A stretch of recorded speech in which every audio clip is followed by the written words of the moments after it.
Hello everyone. நீங்கள் oats எப்படி சாப்பிட்லாம் யோசிக்கிறீங்களா? யூடியூப்பில் இருக்கிற ரெசிபீஸ் உங்களுக்கு பிடிக்கலையா? கண்டிப்பாக இந்த ரெசிபியை ட்ரை பண்ணுங்கள். கண்டிப்பாக உங்களுக்கு பிடிக்கும். சேனலை கண்டிப்பாக சப்ஸ்கிரைப் பண்ணுங்கள். 3 கப்பு கோதுமை மாவு, 1 கப்பு ஓட்ஸு எடுத்து மிக்ஸ் பண்ணிவிடுங்க. அதில் சால்ட் போடுங்க. வேணும்னா நீங்கள் கரம் மசாலா இல்லை மிளகாத்தூளும் போடலாம். போடலைனாலும் அப்படியே நல்லாயிருக்கும். அப்புறம் சப்பாத்தி மாவு பிசைகிற மாதிரி பிசைஞ்சு 5 மினிட்ஸ்க்கு வச்சுடுங்க. அதுக்கப்புறம் நார்மலாக நீங்கள் சப்பாத்தி செய்கிற மாதிரி செஞ்சிங்கன்னா நல்லா சப்பாத்தி ஓட்ஸ் சப்பாத்தி ரெடி ஆகிடும். ஸ்டார்டிங்கில் நீங்கள் 3:1 ரேஷியோ எடுக்கலாம். அதுக்கப்புறம் 1.5 அப்புறம் 2 கப்ஸ் ஓட்ஸ் எடுத்து 1 கப் கோதுமை மாவு எடுக்கலாம். ஸோ கண்டிப்பாக உங்களுக்கு பிடிக்கும். இது ஈஸியாக ரெசிபி, நியூ ரெசிபி, கண்டிப்பாக ட்ரை பண்ணுங்கள். ஹெல்த் பெனிஃபிட்ஸ் ஓட்ஸில் நிறையா இருக்குது.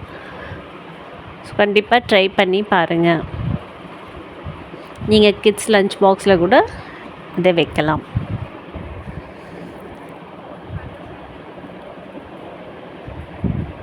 இந்த மாதிரி ஹெல்தி ரெசிபீஸ்க்கு, குயிக் ரெசிபீஸ்க்கு கண்டிப்பாக சேனலை சப்ஸ்கிரைப் பண்ணுங்கள். என் சேனலில் வியூஸ் நல்லாயிருக்கு, ஆனால் சப்ஸ்கிரைபர்ஸ் ரொம்ப கம்மியாக இருக்கிறாங்க. Please do support me. சேனலை கண்டிப்பாக சப்ஸ்கிரைப் பண்ணுங்கள். இந்த நியூ டிஷ்ஷை ட்ரை பண்ணுங்கள். எப்படி வந்தது சொல்லுங்கள். கமெண்ட் பண்ணுங்கள், ஷேர் பண்ணுங்கள். கண்டிப்பாக சப்ஸ்கிரைப் பண்ணுங்கள். பாருங்கள், இந்த மாதிரி நார்மலாக சப்பாத்தி செய்கிற மாதிரியே செஞ்சிங்கன்னா நல்லா யம்மி ஹெல்தி சப்பாத்திஸ் ரெடி ஆகிடும். ஹெல்தி ஓட்ஸ் கூட சாப்பிட்ட மாதிரி இருக்கும். இது நீங்கள் கிரேவி எந்த சப்ஜிலன்னா தொட்டு சாப்பிட்லாம். கண்டிப்பாக ட்ரை பண்ணி பாருங்கள். நார்மல் சப்பாத்தி தான்.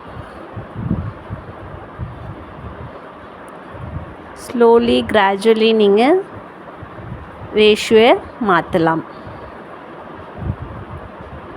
கண்டிப்பாக ட்ரை பண்ணி பாருங்கள். கமெண்ட் பண்ணுங்கள் ரெசிபி எப்படி வந்தது.